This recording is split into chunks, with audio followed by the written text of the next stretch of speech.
വർഷം പുതിയ ഫോൺ വാങ്ങി തരാന്നല്ലേ അച്ഛൻ പറഞ്ഞത്. മൊബൈൽ വാങ്ങിക്കാനുള്ള പൈസയൊന്നും അച്ഛൻ്റെ ഇപ്പൊ ഇല്ല.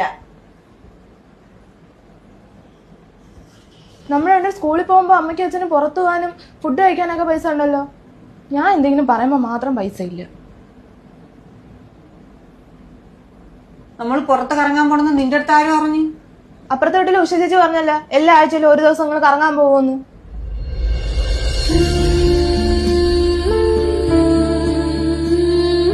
ഇപ്പൊ എന്തൊന്നും മിണ്ടായില്ലേ?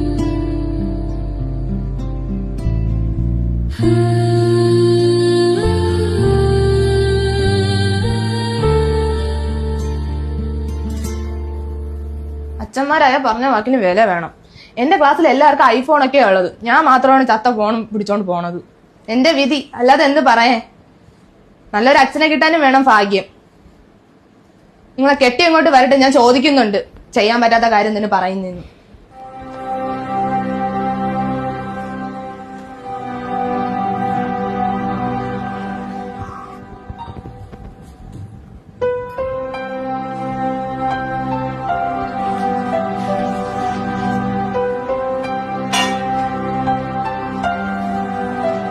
ചേച്ചി എന്താ ചേച്ചി വിചാരിക്കുന്ന പോലെ അച്ഛനമ്മ എല്ലാഴ്ചയും കറങ്ങാൻ പോണല്ല. പിന്നെ അച്ഛന് സുഖമില്ല, അതുകൊണ്ട് എല്ലാഴ്ചയും ഡയാലിസിസ് ഹോസ്പിറ്റലിൽ പോണേണ്. അല്ലാതെ ചേച്ചി വിചാരിക്കുന്ന പോലെ കറങ്ങാൻ പോണല്ല. ഡയാലിസിസ് ചെയ്യാനും മരുന്ന് വാങ്ങിക്കാനും ഒരുപാട് പൈസയാണ്. അതുകൊണ്ടാണ് ചേച്ചിക്ക് മൊബൈൽ വാങ്ങിച്ചു തരാത്ത അച്ഛൻ. അച്ഛൻ്റെ നീരൊക്കെ ചേച്ചി ശ്രദ്ധിച്ചിട്ടില്ലേ? ഇല്ല. ചേച്ചി ഇപ്പം അച്ഛൻ്റെ അടുത്ത് മിണ്ടാറും ശ്രദ്ധിക്കാറുമില്ലല്ലോ, അതുകൊണ്ടാണ് കാണാത്തത്. ഇതൊക്കെ നിന്റെ അടുത്ത് ആരും പറഞ്ഞു? ആരും പറഞ്ഞില്ല, അച്ഛനും അമ്മയും സംസാരിക്കുന്നത് ഞാൻ കേട്ടതാ. എന്നിട്ട് ഇതൊന്നും അച്ഛൻ നമ്മളടുത്ത് പറയാത്തത്? അച്ഛനാണ് അമ്മയടുത്ത് പറഞ്ഞ നമ്മളുടെ അടുത്ത് പറയണ്ടെന്ന്. ഇതൊക്കെ അറിഞ്ഞാൽ നമ്മൾ വിഷമിക്കുമെന്ന്. അച്ഛൻ എത്ര ഇഷ്ടപ്പെട്ടാണ് നമ്മളെ നോക്കുന്നത്. വയ്യെങ്കിലും എല്ലാ ദിവസവും ജോലിക്ക് പോകും. അച്ഛൻ നമ്മൾക്ക് വേണ്ടിയാണ് ഇത്രയും ഇഷ്ടപ്പെടുന്നത്.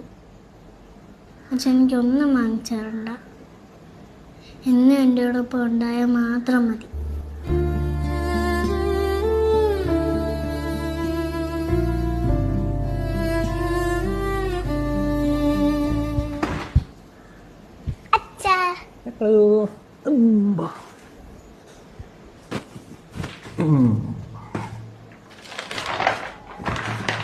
നമ്മളെ മോള് പറഞ്ഞ ഫോൺ ഇനി മുതല് മോളെ അച്ഛനോട് മിണ്ടണം കേട്ടോ.